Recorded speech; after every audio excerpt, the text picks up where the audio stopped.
Yes. Good morning mga kasama. Nandito na naman si Kuya Goods nagbabalik. At syempre kung di ka pa nakasubscribe sa ating channel, pasubscribe na lang po at hit mo na rin yung bell para updated ka sa ating mga video. Naku, kawawa ho yung mga retired AFP na may pension at gustong bumoses. Bakit ho? Kakasuhan. Ito ho ang balita. Ibang klase, no? Kayo dapat ay walang pinapanigan. Pero ngayon ho, meron nakikita at napapansin. Napapansin ho, Bakit ito kakasuhan? Retired na ho yun. At yun, yung pension na ho yun, pinaghirapan nila na mahabang panahon. Kung bumoses man nila, part yun ng freedom of speech nila. Ang nangyayari, parang, eto na ho. Parang repeat the history. Diba? Sila na ho. Kung parang tinetake over na daw nila. Di umano. Yun ang nakikita kasi ibang klase na ho ito, sabi ni Aling Ledesma. Oo nga naman. Diba? Isipin nyo mga kasama, sila na ang nagmamando, sabi ni Aling Marie. Oo nga, no? Ang klase. Ganto na, Pilipinas. Kaya dito sa Mars, wala talaga ganyan. Gusto nyo lumipat dito, kontakin nyo lang ako. Peaceful dito sa Mars. Peaceful. Ano balita dyan? Vice President nagsalita sa Manawag, Pangasinan. Wow. Vice, wait ka lang. There's more. At koneksyon ng Diskaya, pamilya ni Bongo iimbestigahan. Oy, ito na, nasabi na. Nalihis na ang usapin. Nakatutok na sila sa investigasyon kay Senator Bongo. Ito yung sinasabing panakip, panakip na sa baho ni Balulong. Di ba? Nakatutok na eh. Yung pangalan ni Balulong, wala na. Panakip pala ito. Itong ginawa nilang iskandalo. Iskandalo ba tawag doon? Sabi ni Aling Marie. O isang kasi ang gulo eh. 'Di ba? Sila ang dapat na imbestigahan sa Blue Ribbon na nalipat. Pumunta sa ICI isang beses, wala naman silang binigay na impormasyon. Ang sabi lang, wala pa silang nakikitang mataas na opisyal na pwedeng makasuhan. Ano 'yon? Lokohan? Saklap. Pilipinas, bangon! Sabi ni Aling Ledesma, wala na ho. Kung ganyan ang ganyan, lugmok pa rin. At lugmok hanggang matapos ang termino. Ano pa ba? Ito ho napapansin ko lang dito kay Mr. Hyer. Kasi dati pag nagsalita to, pag ini-interview, merong, napapansin ko lang sa aking opinion at reaksyon. Bibigyan ko lang ng isang, dati pag nai-interview ito, laging merong ngiti, galak, at pabida. Ngayon napapansin ko parang iba na ang mukha ng mama. May lungkot. Kasi ginawa siyang basahan eh. Isinantabi ang mama. Ginamit ang mama para dakipin. Si Tatay Digong. Sabihin natin hindi dakipin. Sabihin natin pina-arrest. Pinadala sa dahig. Bakit daw? May kaso. Problema, kung may kaso, bakit doon sa banyagang bansa? Sa ibayong dagat. Hindi ba sa sariling bansa? Maraming tanong. Bakit? Ano nangyari? Abangan natin maya-maya yan. Pasok, ano ba itong usapin sa pensyon? Nagbabala ang Armed Forces of the Philippines na posibleng tanggalan ng pensyon ang mga retiradong opisyal ng militar na mapapatunayang nagpapakalat ng fake news o pag-uudyok ng sedisyon sa social media. Ayon sa AFP, may ilang retiradong opisyal na kasalukuyang minomonitor ng kanilang intelligence units, kabilang ang may ranggong 0 to 8 o katumbas ng Major General o Rear Admiral. Layunin umano ng hakbang na ito na mapanatili ang disiplina at kredibilidad ng institusyon sa harap ng mga isyong politikal at social media misinformation. Bagamat hindi pa pinapangalanan ang mga naturang opisyal, iginiit ng AFP na mahigpit nilang ipapatupad ang mga batas laban sa mga literado na gumagamit ng kanilang posisyon para Boss, amo, kung ganyan ang nagiging sentimento nyo dahil merong bumoboses, isa lang alang nyo naman yung demokratikong bansa, demokrasyang bansa. Paano naman yung, oo, boses nila? Paano naman yung, wala na hong magsasalita, wala na hong kikilos. Sila naman, yung pahayag nila at saloobin nila, dahil sa nararamdaman nila, masaklap, di ba? Ikaw ba naman, Pilipinas, halata naman eh. Kaya pinapaikot na lang ng mga nakaw dito, nakaw doon. Tapos ngayon, kayo kakasuhan nyo, yung mga retirado. Ba, boss, amo manager, oo, mag-isip-isip kayo. Dahil sa ganyang ginagawa nyo, wala nang saysay. Ang freedom of speech, di ba? Wala na. Parang sinakal nyo na ang boses kung sakaling bumoses sila. Nangyayari dito, kayo na ata ang nagmamando. Hindi maganda. Lalong manggagalaiti ang tao kasi pinaparanas nyo naman yung nangyari noon. Kailan ba yan? Nung panahon na namuno ang kanyang, di ba? Kanyang ama. Diyos mio, Marimar. Tuloy pa ba natin? Tuloy. Kaimpluwensya sa publiko gamit ang maling impormasyon. Bilang kumpirmasyon, heto ang balita mula sa Billionaire News Channel. Breaking. The Armed Forces of the Philippines is putting the pension code of retired military officers under review amid reports of official withdrawing their support from the administration. The highest-ranking retiree they have monitored is a two-star general whose pension is 160,000 pesos. As of now, fake news and statements that encourage sedition are under consideration of the AFP's legal team. Ayon kay Admiral Roy Trinidad, kapag tumatanggap ng pensyon sa gobyerno, it follows na dapat may pananagutan ka sa tinatanggap mo. At ang tanong lang, hindi ba pwedeng pinagserbisyo niya? Kaya nga sila pumasok dyan dahil gusto na pagdating ng araw, meron silang pensyon. Pero kung ganito, may pananagutan pa, wow. Ibang klase ha. Bakit? Hindi natin alam kung sino amo nila. Diba? Dito tayo mapunta. Ito yung panakip butas sa iskandalo na kinaharap ni Balulong. Napunta kay Senador Bongo ang issue. Mantakin nyo si Senator Bongo ngayon ang hot seat. Alam niyo naman kung bakit. Dahil siya ang pinakamalakas na pwedeng katandem ni VP Sara. Kaya ngayon, sinisimulan nilang, anong tawag doon? Political, anong tawag? Prosecution? O ano man yun? O political assassin? Kung ano man ang alam nyo na itawag doon, baka ganun na nga. Isipin nyo. Mabuti isipin nyo mabuti. Ano ang kinalaban ni Senator Bongo? Meron ba siyang parte dito sa mga kontraktor na to? Yun ang isang tanong. Ang bilis ng pangyayari, napunta kagad kay Senator Bongo. Wala na yung kwento dito kay Balulong. Natakpan na. Ito na kasi may bago na lang mga issue Sarap. Pilipinas, mali-maletang pera. Natakpan na ng bagong issue. Ganun lang naman ang Pilipinas. Pag merong bago at malaking, alam nilang malaking issue, yung dating issue na yan, matatakpan yan. Kita nyo yung natakpan, di ba yung sa Amerika, yung babae? Natakpan na. Ano yung pinantakip? Ito yung issue dito kay Balulong. Ngayon, napaikot na naman. Ito pa rin. Ito na.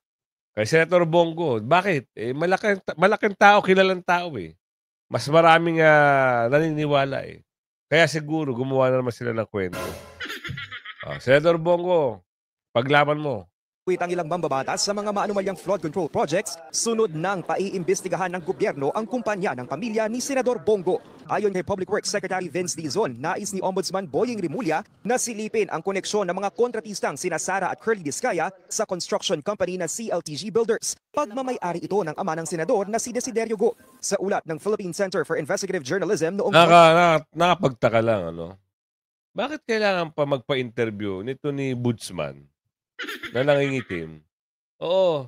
Bakit kailangan pa imbestigahan pa?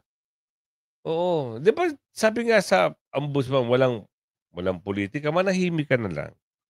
Di ba? Yun talaga. Connection eh.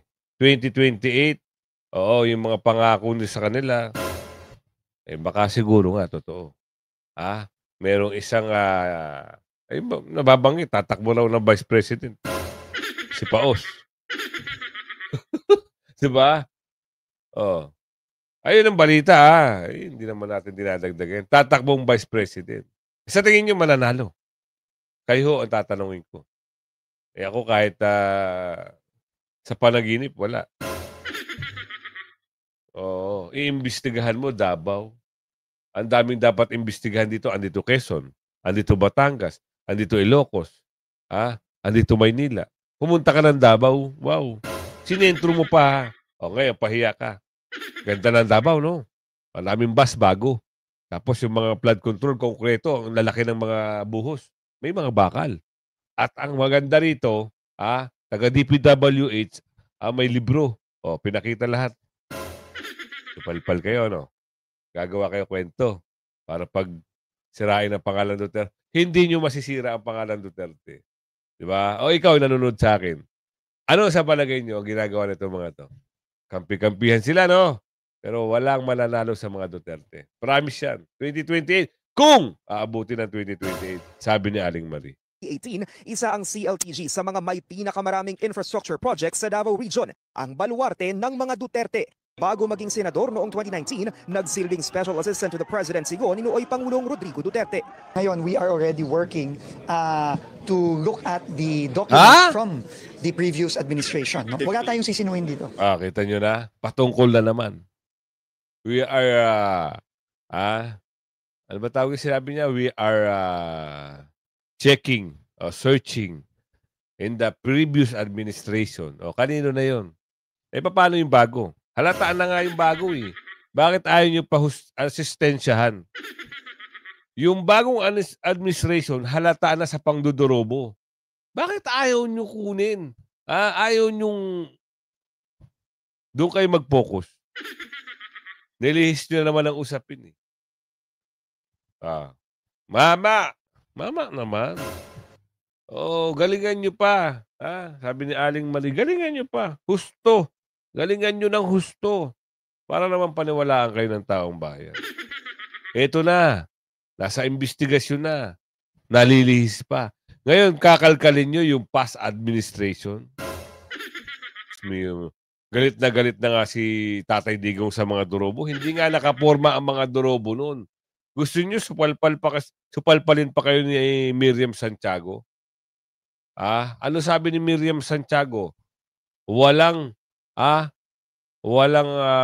halong, sabi niya, ang magaling, bibigay ko sa inyo. Kasi, ano kayo tawag dito, nananaginip kayo na si Tatay Digong ay nandurobo. Wag. Masasampal kayo ng katotohanan. Kaya, meron akong ipapakita sa inyo. Noong buhay pa, si Senator Miriam Santiago, ito ang sinabi niya. Para mapahiya itong mga to eh. Kasi kakalkalin yung past administration eh. Meron bang ganon? Meron ba siyang dinorobo? Nandodorobo ba siya? Pasok. Because graft and corruption is endemic and everybody speaks out that nobody has done very much except Mayor Rudy Duterte.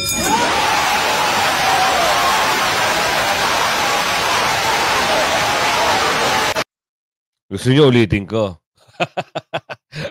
Nasampal sila ng katotohanan, ano? Ganyan. Tapos kakalkalin nyo. Sinabi na nga dito na wala. Ulitin natin. I'm sorry for my country. Because graft and corruption is endemic. And everybody speaks out na nobody has done very much. Except Mayor Rudy Duterte. Except Mayor Rudy.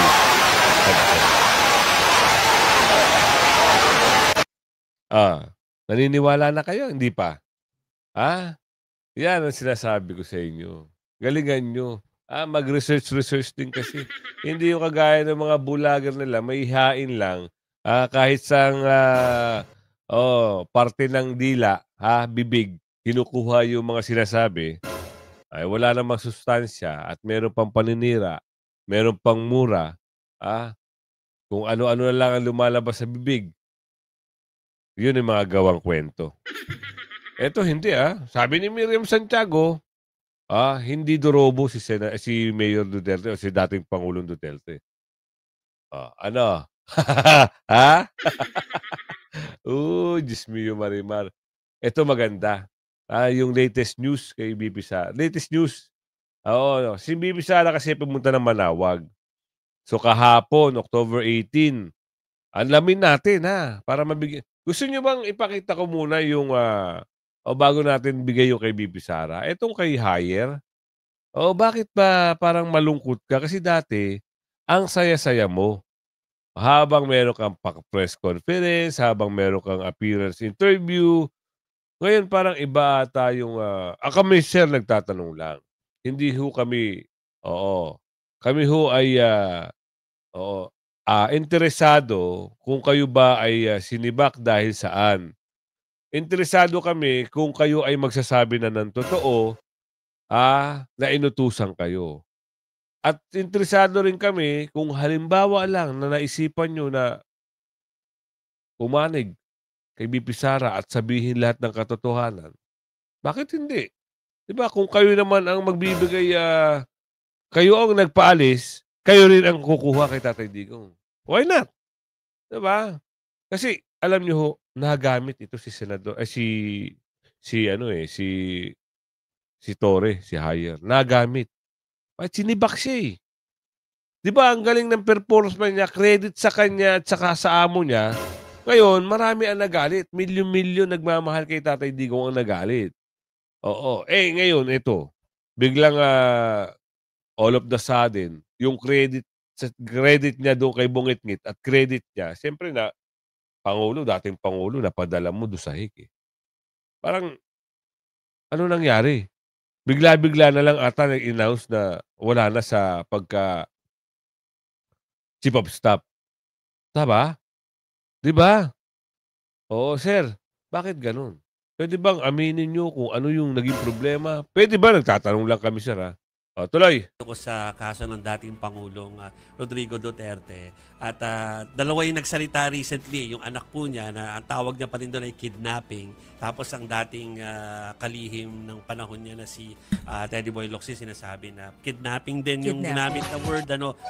Pero alam natin at na-cover naman namin kung paano nangyari lahat yung events leading up to yung papunta sa Hague ng dating Pangulo. Ano reaksyon nyo na kidnapping pa din ang sinasabi nilang term doon sa nangyari?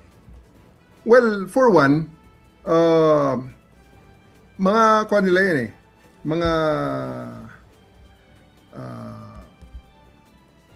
mga opinion nila yan. So, okay lang na they can say what they want. We respect them. We respect their opinions. Pero nasa korte na yan at dapat ng pabayaan ng korte na mag-decide at talagang mag-pronounce kung ano ba talaga ang nangyari na yan.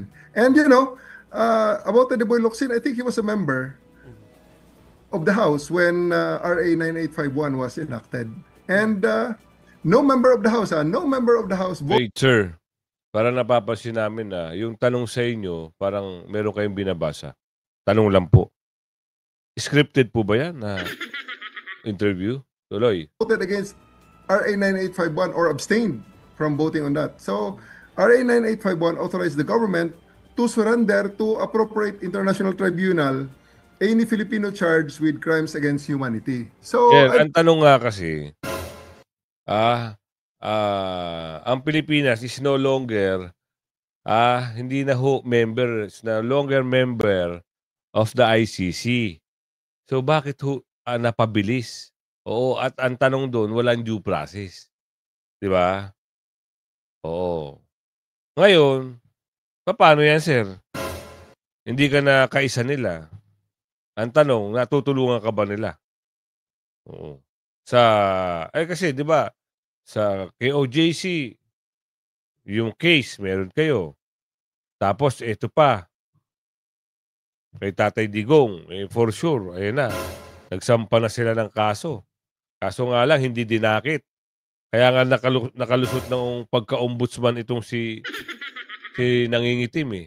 Bakit hindi ho dinakit kagad yung pinail na kaso ni Mayor Baste laban dito sa mga kay Nangingitim, dito sa mga nagkampi-kampihan. Yun lang ho ang nagtatanong kami, bakit hindi na kayo masaya habang kayo ay ini-interview? Sayang, no? Kung sa mabuti lang sana, no? Oo. Yung ang bilis kasi, sir, no? Yung ang bilis ng pangyayari. 'Di ba? Ang bilis din ng pangyayari na tinapong kayo parang basahan. 'Di ba? Para sa isang opisyal, nilbihan sa gobyerno, masakit yung para kay hire. Oo. Kasi ginawa niya lahat ng effort niya.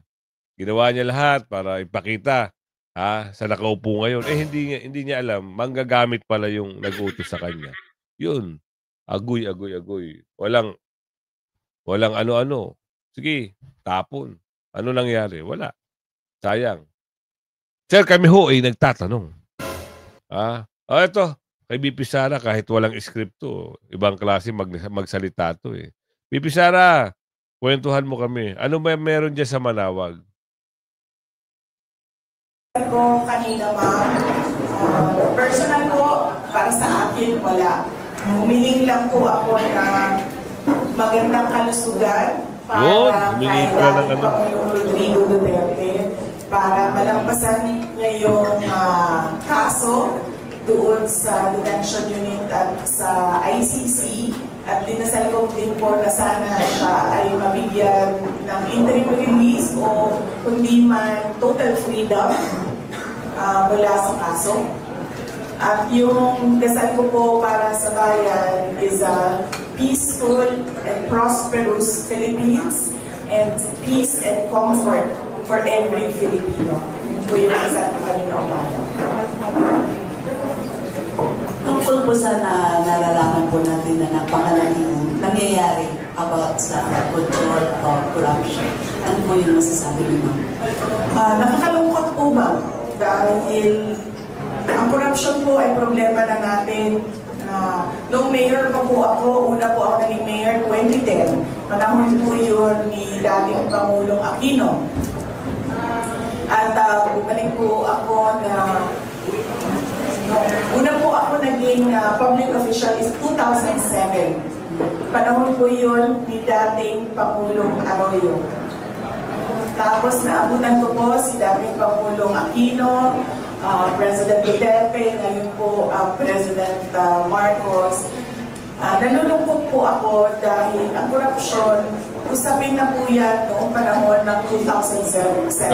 Reklamo na po natin yan mga Pilipino noong 2007. Ang ini-expect po sana natin sa administrasyon ni Pangulong Marcos noong siya ay maupo bilang presidente ay mabawasan yung korupsyon. Dahil nakakaabala siya unang-una sa mga tao, sa mga negosyante, and syempre sa kaunlaran ng bayan. Pero ang nangyari po ay kabaligtaran. Mas lumala po ang korupsyon dito sa ating bayan na siya na rin ang nagiging dahilan sa pinsala sa ating lipunan. At nagdadala din siya ng kahihiyan sa ating bayan, lalong-lalo na sa mga ibang lahi na nakatingin sa atin at nakikinig sa pinag-uusapan natin dito sa bayan natin. At syempre na yung hindi natin maabot yung kaunlaran na pinapangarap natin para sa ating Pilipinas, mahal na Pilipinas, dahil sa korupsyon. Good morning, President. Ay, Vice President.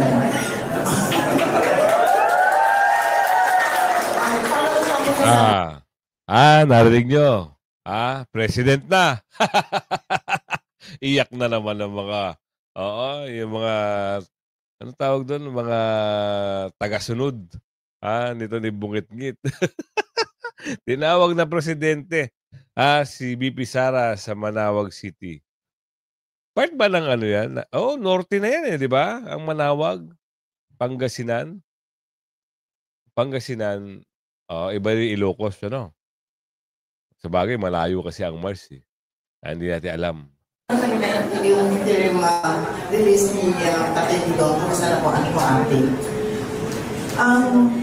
Nag-file po ng interim release yung defense team ni dating Pangulong Rodrigo Duterte. Nakahanap po sila ng isang bansa na tatanggap, third country na tatanggap kay Pangulong Duterte. Lahat po ng kinakailangan para suportahan yung kanilang petition for interim release ay sinabit na po nila at na-deny po yung interim release.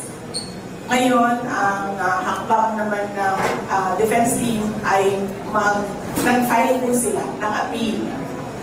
Tapos, nagsubmit na po sila ng bago pang mga supporting documents na nagsasabi na wala po kay dating Pangulong Rodrigo Duterte yung mga risk factors sa pagbibigay ng interim release. Ang risk factors po, unang-una, flight risk, ibig sabihin magkatago.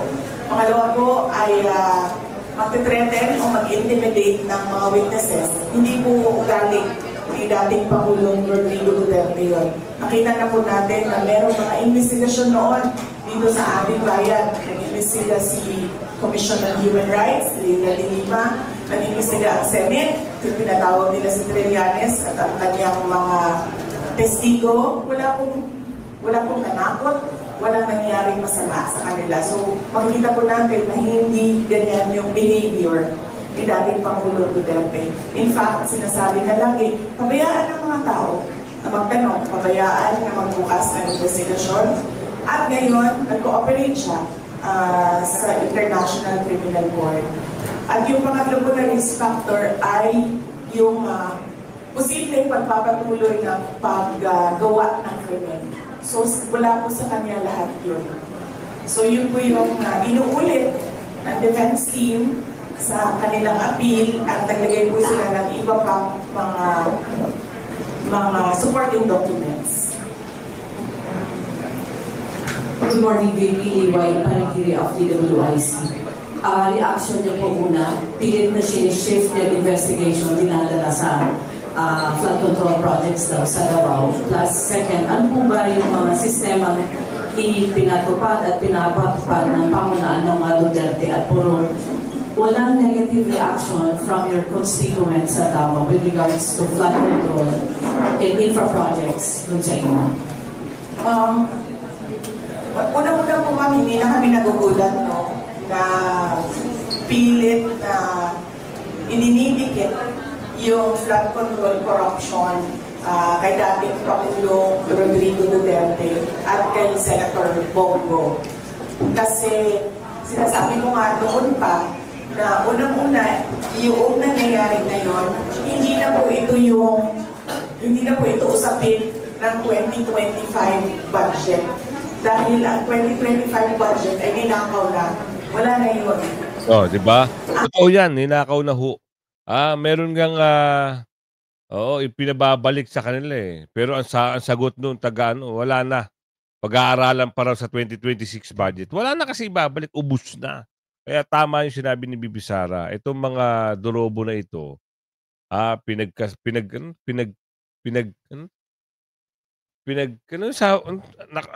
nakalimutan ko na. Pinagkakasahan, nakalimutan ko na eh. Yun na lang, basta nasa dila ko. Inubos na. Yun na lang, para pinagpapakasasahan. Ayun. Yun na lang. Kung umabot ka man sa video na ito, O hanggang sa muli, paki-like and share ha. Bye-bye.